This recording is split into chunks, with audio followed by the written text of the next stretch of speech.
What is up, guys? It's the Sound Alchemist, and I'm here with Gersh1. And today we're back at it to answer your questions. Yes, you, in another installment of 1, 2, 3, 5 for the greater. This is a video series where we answer the questions left by you, the viewer. If you have a question for us, comment down below. Put question in front of your question because we get those questions first. This question comes from Jacob App. Do you think that 40k is currently at its best, or was it better in a previous edition, both lore and in the gameplay perspective? I have to say that this current time is the best time that we have. That it's the best. Yes. Yeah. The reason for that is the game itself is a lot smoother. I feel. Ooh, excuse me. It's a lot smoother. It plays a lot quicker. Mm-hmm. You don't have to know too much. We might be a little biased because we played other editions, so carrying over those editions, it's quicker. But yeah, so the tabletop is better. Mm-hmm. You still have the annoying some armies are better than other armies, and there's nothing you can do about it. And sometimes even before the game begins, you know who's gonna win, you know who's gonna lose. But it's still fun to play non-competitive. Yeah. Definitely. Yeah. In previous editions, there was a point where if you were the Tau and somebody was playing Grey Knights, they had an ability called Plasma Siphon, where plasma weapons would not work. So that takes away almost your whole entire army. That's not fun. Yeah. Yeah. And then when you jump over to the lore has advanced a lot, mm-hmm. Especially with the introduction of Gilliman, which I thought they were never going to do. And now everybody's just itching to find out who the next Primarch is going to be. I'm pretty sure there's going to be a Primarch this Christmas season. There should be. Well, we thought that last year too. But there wasn't there? I thought it was. Was it Mortarion? Yeah, it was Mortarion. I thought it was, but Primaris. Yeah, the introduction of Primaris is awesome. Mm-hmm. Or was it Magnus the Red? I can't remember. But. So lore-wise, it seems like GW is putting out things sooner, and they're actually listening to their audience. Mm-hmm. Case in point with the whole squat thing. People used to always talk about Plastic Sisters of Battle and squats, and we got a squat in Necromunda. Yep, and then Sisters of Battle just came out 2 weeks ago or something? Well, they're coming out in November. Oh, they're not even out yet? I think they have a pre-order thing going, but the actual main force starts in November. Mm. And so you have that going on. And then GW fails. They failed in October last year. Hopefully they do in October this year. And if they do, they don't do the whole put everything out at the last month or the last week of the month. Yeah. But they're still trying, and they're still trying to get people into it. Mm-hmm. So much so that we've gotten into not just 40k, but Age of Sigmar. I think the models are at the best they've ever been. Yeah, hands down. The detail, you're no longer struggling with fine cast or even worse, metal models. Yeah. Yeah, it's all really great. I recently bought a bunch of Age of Sigmar stuff, and I'm taking them out of the sprues, and one thing that I remember from back in the day is that there were certain situations where you would, if you weren't careful, you could really ruin your sculpt by accidentally breaking off a sword piece, accidentally breaking off some type of arm or something. And in the sprues nowadays, I feel it's a lot quicker and a lot easier to just pop them out. Maybe it's because they've kind of put in money towards the what are they called? The no glue needed, just easy assembly or whatever. Yeah. So those things are kind of cool. So you can just pop them out sometimes, which is nice, and you don't have to worry about a sword getting chopped off and stuff like that. So the models have improved, the lore has improved, the tabletop game has improved. And not just that, but very, very soon we're going to be getting actual 40k series. Oh, yeah. They're working in tandem with the guy from Hell's Reach, Richard Boylan, I believe, to make an animated Blood Angels, little mini-series. Also, they're doing the Eisenhorn. Yeah. Yeah, the guy from the Tower.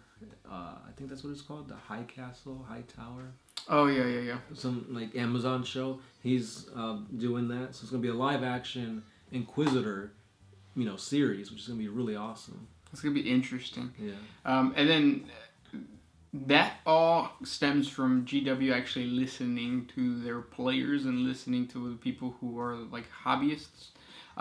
Whereas before, I remember, obviously, because we've always paid attention to like mini wargaming and like the internet community of Warhammer 40k. GW used to be a big time asshole when it came to like posting anything about Warhammer. I remember there was, I think, a channel called Beast of War who ended up getting like all of their GW content banned from YouTube. There was problems with mini wargaming. Mini wargaming even had to come out and say like, we don't agree with these new rules.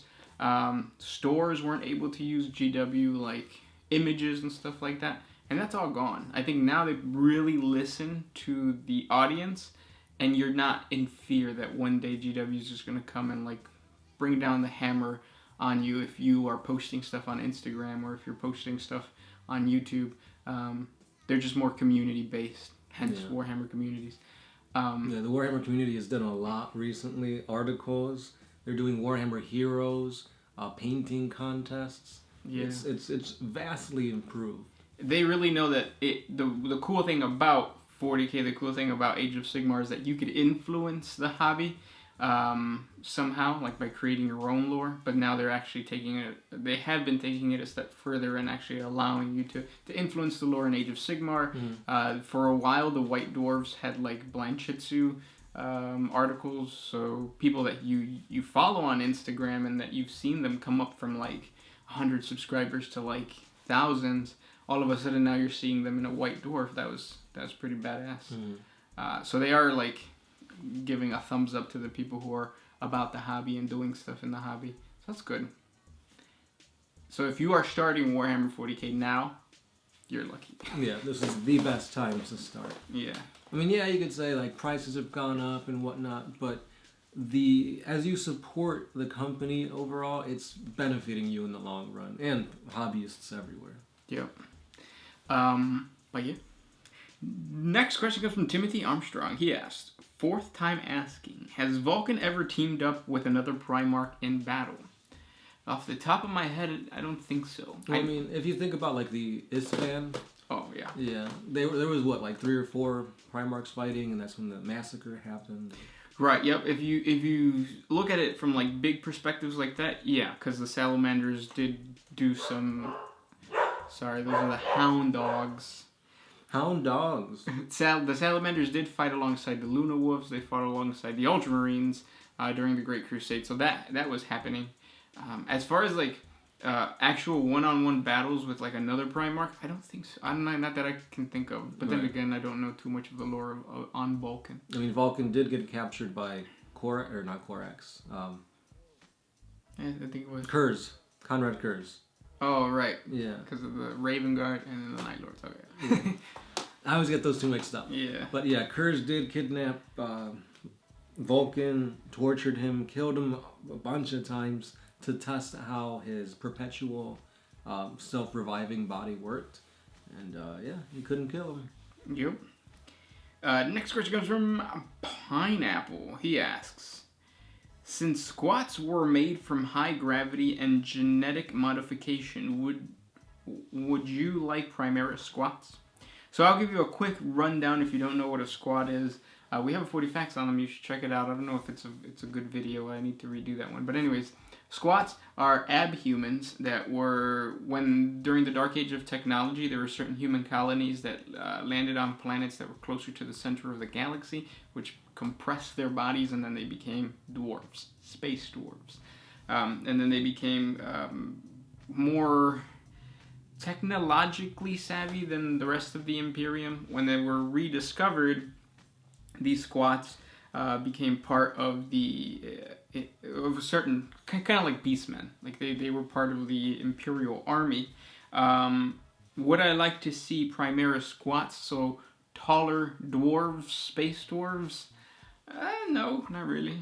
Because it kind of takes away from the whole dwarf aesthetic. Yeah, I think dwarves in any fantasy setting are probably my favorite faction. I love them in the like Lord of the Rings and The Hobbit, and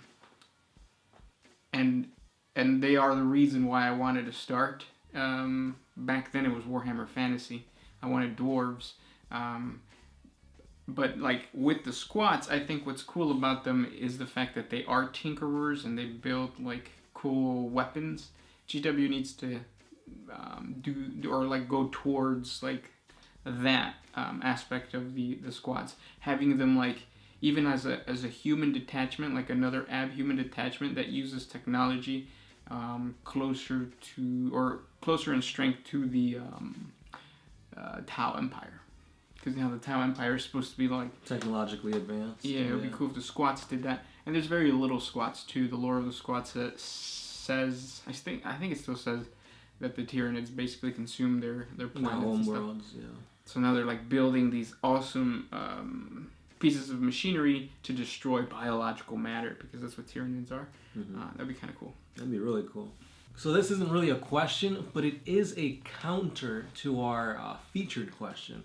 So Terracotta9 says, I got into 40k when 8th edition came out, which is the current edition we're in. I completely hate the constant rule changes. It almost ruins the game for me. I don't get to play that often, so between games, usually rules are changing. So much of my codex is literally just junk. Had I known how much and how often things changed, I would have never gotten into 40k. It is literally the most annoying thing about the game. See, the problem with that is that the constant rule changing is common with any tabletop game. We used to play HeroClix, and it felt with HeroClix, the new set would bring new models which brought new rules, and it would constantly change. Right. Because that's what the company's trying to do. They're trying to change the rules so that you can buy more stuff. Yeah, making older units obsolete, and it's like, why play this guy when like here's a cheaper one that does just that. Yep. You see it in Magic the Gathering too. Oh, yeah. They have, what are they called? Blocks? It's where they do all that kind of stuff. And then there's another thing that I was gonna say that I forgot. No, I can't remember.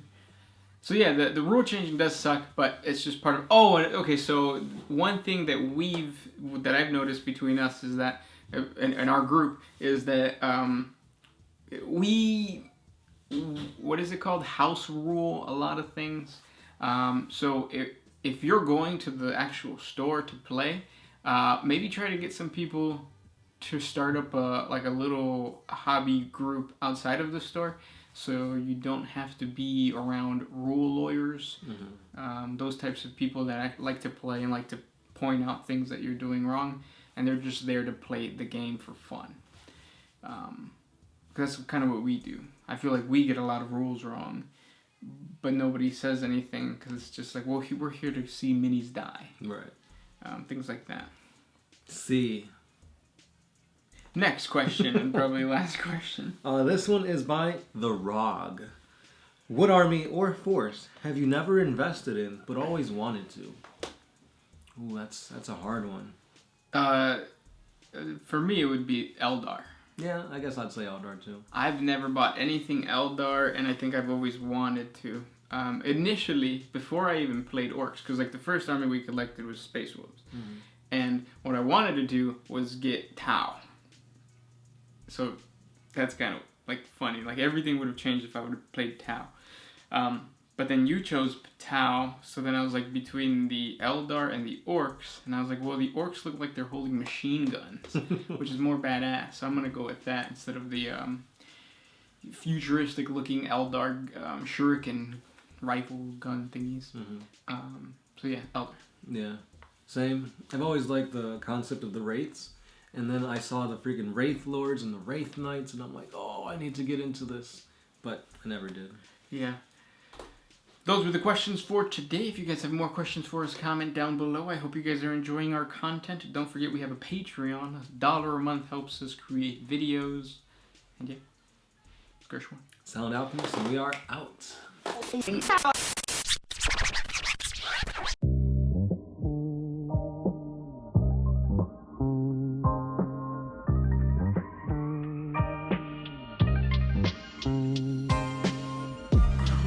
always used to put my freedom